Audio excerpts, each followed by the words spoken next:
Bien, bonjour à toutes et à tous.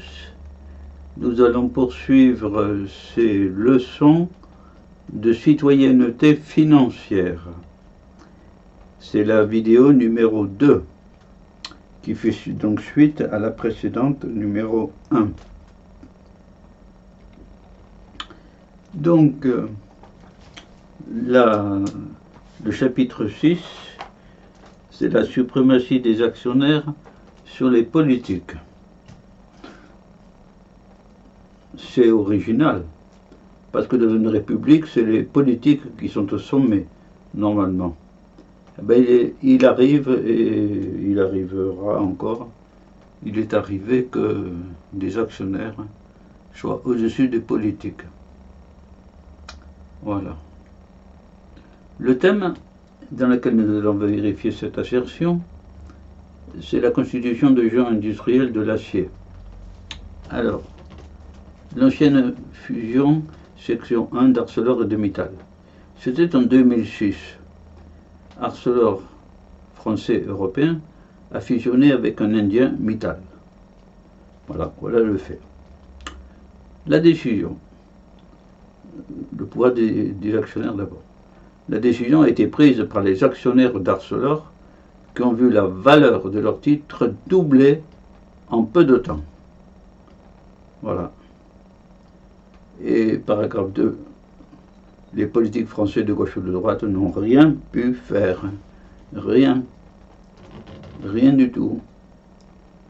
Parce que, bon, la fusion d'un Français avec un Hindou aurait posé des questions politiques par rapport à la position de l'Inde dans le concert international.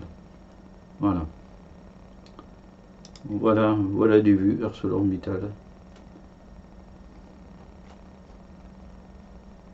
Voilà sur le thème de la suprématie des actionnaires, et il y a d'autres secteurs qui s'alignent sur le même principe.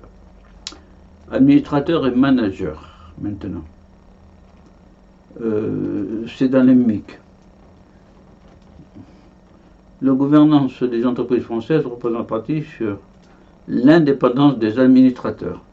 Celle-ci est dénoncée par un MIC qui voit un alibi pour protéger la puissance des managers. Donc si on veut tout savoir, évidemment, il faut lire les livres d'Alain Mink. Voilà. Alors voyons voir comment sont choisis les administrateurs. D'abord, médiatique, personnalité médiatique. Alain Mink affirme que les chasseurs de tête cherchent comme administrateur un personnage médiatique, par exemple un sportif, qui n'exerce aucune tutelle sur les dirigeants. Voilà. Quelqu'un de médiatique. Bon. Voyons voir après. Donc, un banquier d'affaires. Alain Mink estime que les banquiers d'affaires sont souvent les meilleurs administrateurs. Bon. En aparté, le journal Le Monde. Alain Mink, le journal Le Monde étant en crise, c'est lui qui a su trouver, c'est Alain Mink qui a su trouver 200 millions d'euros. Voilà.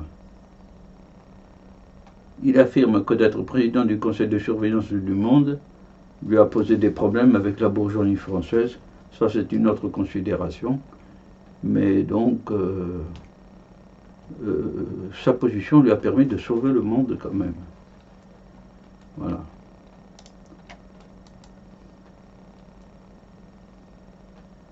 Une page sur Alain Mink.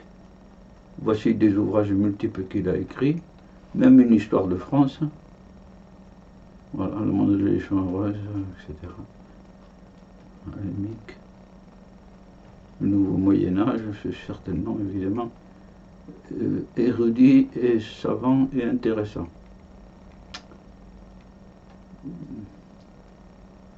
Voilà, donc le choix des administrateurs est très important.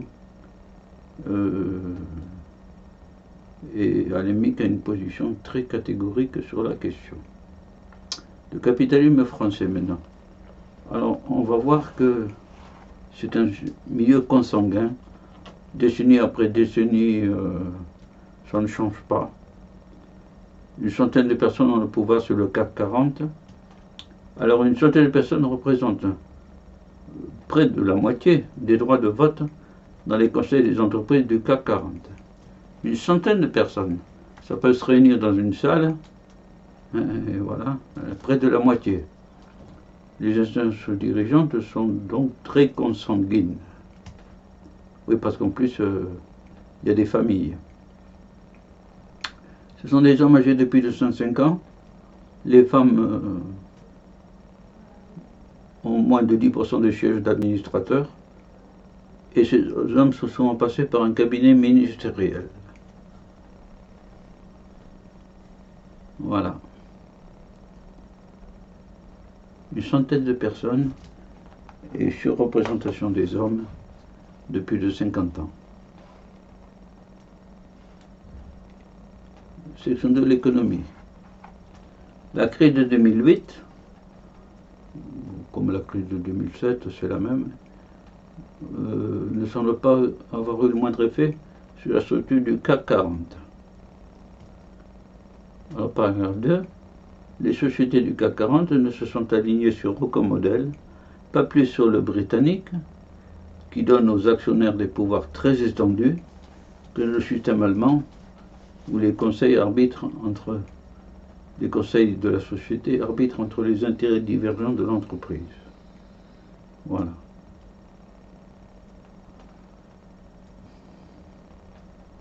Donc la façon de résoudre les problèmes se fait à la française pour les entreprises du CAC 40, avec toutes ces notions de consanguinité, de type familial, quoi. Donc, voilà. Ah.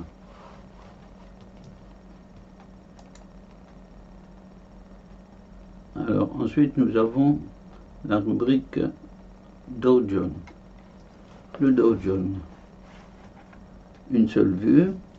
En synthèse, en 1896, deux journalistes, Dow et Jones, fondent un indice, c'est un très vieux indice donc, à partir des valeurs industrielles qui ont le plus fort potentiel en bourse. Voilà, c'est un indice assez simple, donc utilité, c'est le plus vieux du monde. On le conserve parce qu'il est seul à pouvoir être utilisé sur une durée séculaire. Il est le seul sur une durée séculaire en raison de son ancienne. Il mesure l'évolution du cours des actions. Il est fondé sur 30 entreprises. C'est donc limité et sont les plus importantes, donc c'est simple. Entre 2009 et 2017, il a cru de 400%. Voilà, c'est énorme, évidemment. Le Dow Jones. Deux journalistes à l'origine. Oui. Voilà pour le Dow Jones, le plus ancien des indices. La taxe sur les transactions, une page aussi. C'est en 2014. Depuis août 2013, il y a une imposition de 0,2% sur les achats d'actions des plus grandes entreprises françaises, dont la capitalisation boursière dépasse le milliard d'euros. Évidemment, c'est les très grandes entreprises. Donc une imposition.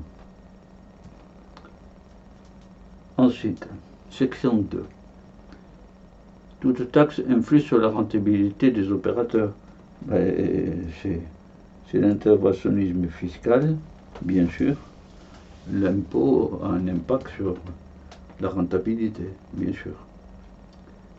C'est la hantise des banquiers français, évidemment, qui voudraient opérer sans aucune imposition. Section 3 de l'assiette. Certains États voudraient inclure dans la base de cette taxe des produits dérivés d'actions. c'est une catégorie de produits financiers particulière qu'on verra, qu'on étudiera plus loin, qui apparemment ne sont pas inclus pour le moment dans cette taxe. Ensuite, l'Allemagne ne veut pas qu'on impose les produits dérivés sur taux d'intérêt. Alors, le problème de ces produits dérivés, c'est que les États ne sont pas d'accord entre eux. Voilà.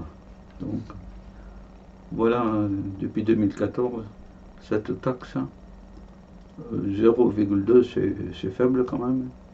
Voilà. Pose quelques problèmes,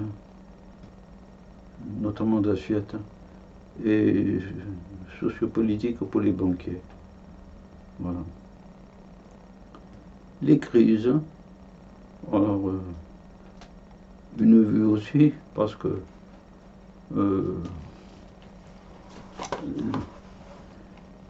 section 1, le principe.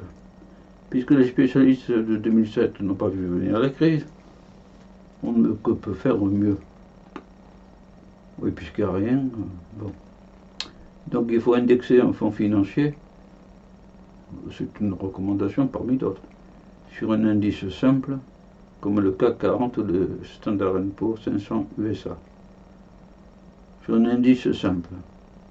Bon, je ne vois pas exactement ce que ça pourrait introduire.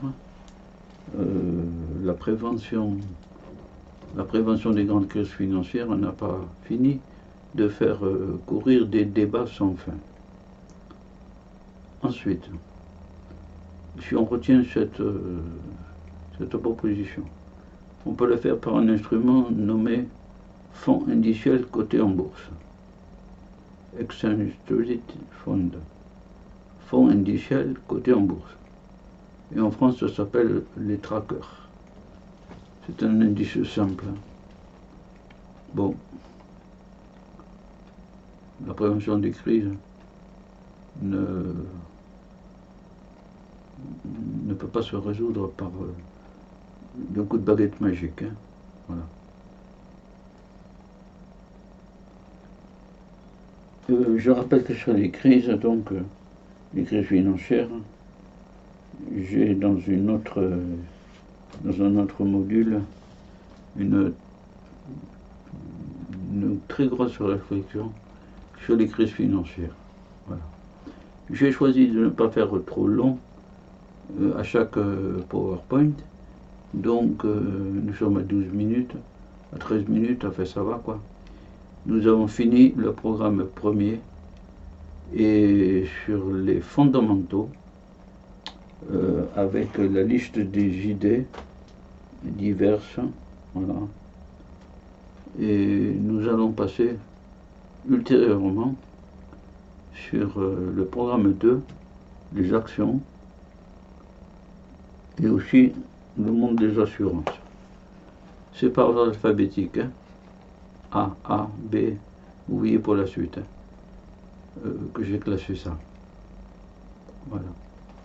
Eh bien, n'hésitez pas à revoir si jamais vous n'avez pas compris ou mémorisé certains points, bien sûr, mais il faut se familiariser un peu avec tout ça. C'est à force de voir et revoir qu'on absorbe cette culture, quelle que soit, et là la culture financière. Voilà. Eh bien je vous dis au revoir à toutes et à tous. Voilà. Au revoir.